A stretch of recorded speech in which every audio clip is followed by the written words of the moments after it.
సమాజ పరంగా నేను అడ్వకేట్ని కాదు, ఒక సమాజ పరంగా నేను ఒక వ్యక్తిని అనుకుంటే నాకు ఒక కాన్ఫ్లిక్ట్ ఏముంటుంది? అరే వీళ్ళ కుటుంబం తెలుసు అంటున్నారు, వాళ్ళ కుటుంబం తెలుసు అంటున్నారు, మరి వీళ్ళిద్దరు ఒక 11 years రిలేషన్షిప్లో ఉన్నప్పుడు ఈ రెండు కుటుంబాలు ఏం చేసినాయి అంటే సమాజంలో ఇప్పుడు ఈ ఇష్యూ ద్వారా ఏంది అంటే మీరు సమాజంలో ఒక ఇద్దరు వ్యక్తులు పెళ్లి కాకుండా నివసించవచ్చు అనేది మీరు మెసేజ్ పంపిస్తున్నారా?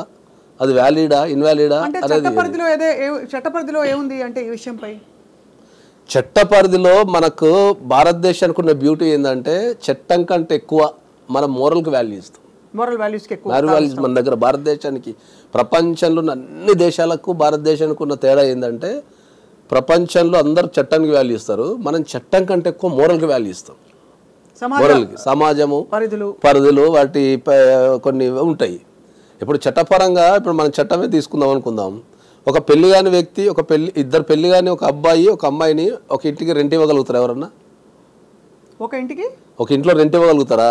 అంటే చాలా ఈ మధ్య ఇవ్వట్లేదు. అసలు వ్యక్తి వచ్చి వస్తూ పోతూ ఉండే బేసిస్ మీద చేసుకుంటున్నారు. అంటే నిజమే, అంటే నిజంగా చూస్తే కలిసి ఎవరు తీసుకోవట్లేదు రెంట్కి. కలిసి తీసుకోవడం లేదు, మనం చట్టము మొరల్ మాట్లాడుతున్నాం. చట్టము మొరల్ మాట్లాడేటప్పుడు ఇద్దరు పెళ్లి కాని వ్యక్తులు పోయి రెంట్కు తీసుకునే అవకాశం ఉందా? లేదు. ఇస్తున్నారా? మరి చట్ట ప్రకారం ఇవ్వాలి కదా. ఇవ్వాలి. చాలా హోటల్స్లో కపుల్స్కి మాత్రమే రూమ్స్ ఇస్తారు. అన్మ్యారీడ్ వాళ్ళకి ఇప్పటికి కూడా ఇండియాలో ఇప్పటికి చాలా చోట్ల బోర్డు పెట్టి ఉంటుంది, unmarried couples are not allowed అని చెప్పేసి. మరి అకార్డింగ్ టు ద లా అయితే మరి వెళ్ళాలి కదా మరి. కాబట్టి ఏంటంటే మనకు మోరల్కి వాల్యూ ఇస్తాం కాబట్టి చట్టంలో మేజర్ అయిన ఇద్దరు వ్యక్తులు కలిసి ఉండే అవకాశం ఉంది. ఎందుకంటే లివ్ ఇన్ రిలేషన్షిప్ అనేది కోర్టులు కూడా గుర్తించినాయి. లివ్ ఇన్ రిలేషన్షిప్స్ కోర్టులు గుర్తించినాయి. మన సాంప్రదాయం కాకుండా కూడా మేజర్ అయిన ఇద్దరు వ్యక్తులు కలిసి ఉండే అవకాశం ఉంది అని చెప్పి గుర్తించినాయి. సో లివ్ ఇన్ రిలేషన్షిప్ కోర్టులు గుర్తించిన సామాజిక పరంగా మోరల్గా అది తప్పేనంటాం మనం. ఎవరు కూడా ఒప్పుకోరు కదా. ఒక అమ్మాయి కానీ ఒక అబ్బాయి కానీ ఇప్పుడు నేనే ఉన్నా నా కొడుకు పోయి ఇంకో అమ్మాయిని పెళ్లి కాకుండా నేను కాపురం చేస్తా అంటే ఎవరు ఒప్పుకోరు కదా. మోరల్గా ఒప్పుకోరు. చట్టపరంగా మనం ఏం చేయలేము దాంట్లో. కాబట్టి మనం మోరల్గా వాల్యూ ఇస్తాం కాబట్టి సామాజిక పరంగా ఏంది దాని ఇష్యూ అనేది ఒకటి చూడాలి. మనం ఎన్నేళ్ల సహజీవనం ఉంటే ఇది దాదాపు పెళ్లి దాకా వెళ్ళిన విషయం కాబట్టి వీళ్ళకి ఈ హక్కులు వస్తాయి, వాళ్ళకి ఆ హక్కులు వస్తాయి అని మనకు అర్థమవుతుంది సార్. జనరల్గా సహజీవనంలో 2 సంవత్సరాలు కంటిన్యూస్ లివింగ్ ఉంటే వాళ్ళిద్దరిని భార్యాభర్తల కింద పరిగణించే అవకాశం కోర్టుకుంటుంది. సో అక్కడ పెళ్ళైందా లేదా అనే ఫోటో ముఖ్యం కాదండి, అవసరం లేదు. ఒక ఇద్దరు వ్యక్తులు కంటిన్యూస్గా ఒక ఇంటి కింద 2 years ఉన్నాము, మేము భార్యాభర్తల కింద మేము పరిగణించబడినాము అనుకుంటే వాళ్ళని భార్యాభర్తల కింద మేము కలిసి జీవించినామని చెప్పి పెళ్లి చేసుకోకుండా కనుక ఉంటే వాళ్ళిద్దరిని అక్కడున్న సాక్ష్యాలను బట్టి వాళ్ళిద్దరిని భార్యాభర్తల కింద పరిగణించే అవకాశం కోర్టుకుంటుంది.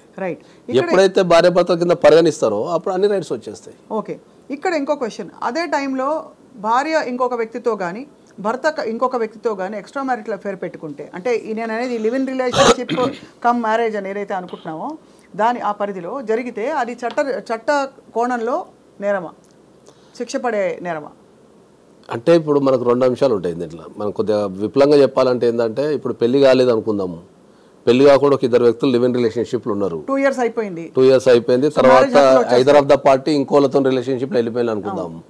వాళ్ళు క్రిమినల్ పరంగా ఏ రకమైన చర్యలు, క్రిమినల్ పరంగా కానీ సివిల్ పరంగా కానీ ఏ రకమైన చర్యలు తీసుకోనికి లేదు.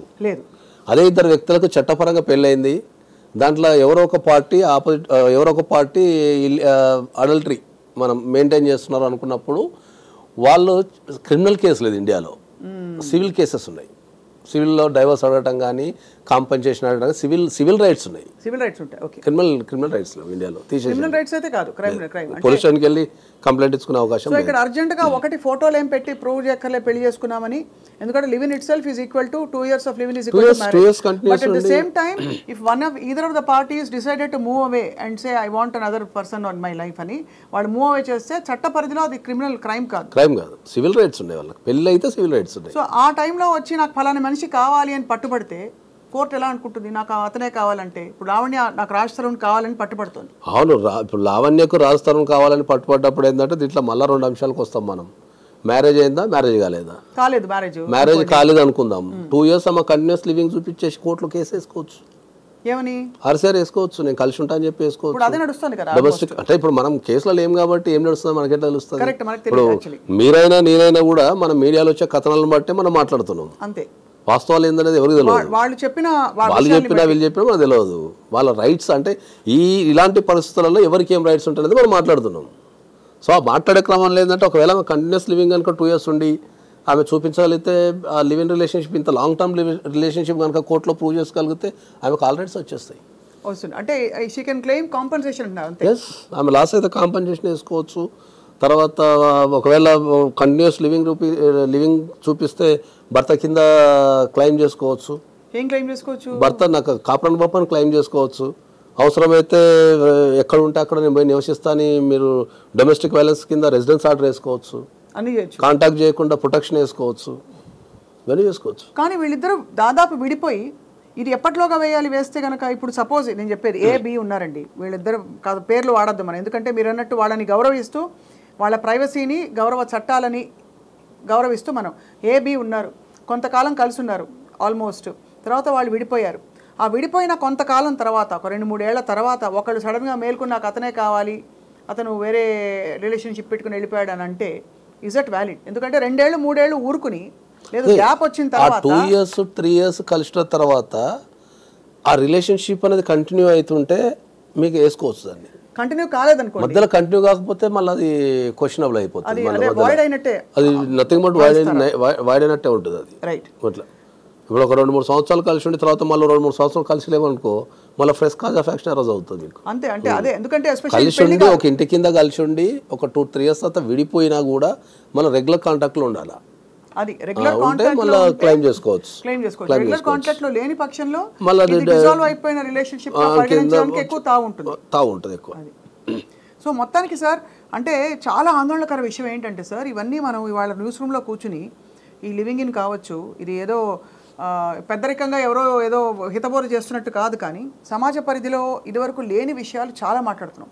ఇవాళ డ్రగ్స్ వాడకం సర్వసాధారణం, ఇంట్లో కూర్చుని ఏదో డ్రింక్ తాగినట్టు కూల్ డ్రింక్ తాగినట్టు డ్రగ్స్ వాడేస్తున్నారు ఇంట్లో, పార్టీస్ అట్లా అయిపోయే కల్చర్. ఏంటి sir what is the solution to this చెప్పండి నాగేశ్వరరావు గారు. సొల్యూషన్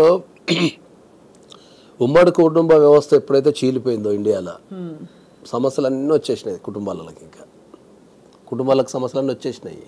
ఇప్పుడు మోస్ట్ ఆఫ్ ద డ్రగ్స్ వినియోగం అనేది మనం మాట్లాడదలుచుకుంటే ఎవరైతే యూత్ ఉపయోగిస్తున్నారో వాళ్ళ మీద ఖచ్చితమైన నిఘా లేకపోవడమే.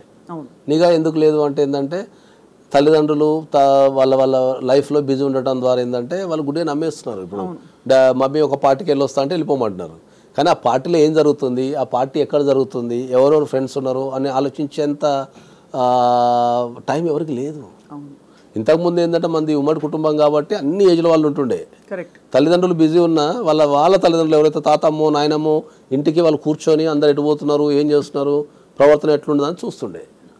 కాబట్టి ఇప్పుడున్న కుటుంబం అనేది విచ్ఛిన్నమైంది కాబట్టి మనకి సమస్యలు వచ్చి పడుతున్నాయి. రిలేషన్షిప్స్ కావచ్చు, క్రైమ్ కావచ్చు, డ్రగ్స్ కావచ్చు, కుటుంబాలకు మర్డర్స్